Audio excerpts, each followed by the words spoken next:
दिल्ली से एक संभ्रांत व्यक्ति अपनी 2 कारों में सारे परिवार के साथ नैनीताल भ्रमण के लिए आए थे।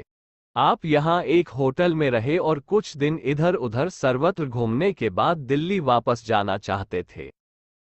19 किलोमीटर दूर कैची मंदिर एवं आश्रम की ख्याति से प्रभावित हो आप दिल्ली न जाकर 6 जून 1982 को अपनी कारों में कैची आए।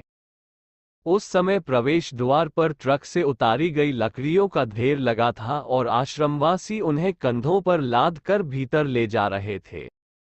आप सब लोग भी सेवा भाव से प्रेरित हो लकड़ियों को लिए आश्रम में आए। आपने सभी मंदिरों के दर्शन किए और भंडारे में प्रसाद पाया।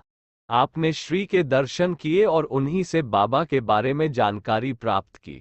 आप बाबा की लीलाओं को सुनकर अत्यधिक प्रभावित हुए। मां ने उन्हें बाबा का छायाचित्र देते हुए कहा कि वे उसे सदा अपने पास रखें। इससे उन्हें विपत्तियों का सामना करने में सहायता मिलेगी। आप मंदिरों के पुनः दर्शन कर नैनीताल वापस चले गए। नैनीताल पहुंचने पर बच्चों की इच्छा पूर्ति के लिए आप सब लोग वहीं 2 नावों में सवार हो गए। नावें आधी झील तक भी नहीं पहुंच पाई थी। एकाएक भयंकर तूफान आ गया जिससे पर्वतों पर दूर दूर तक पेड़ टूट कर गिरने लगे।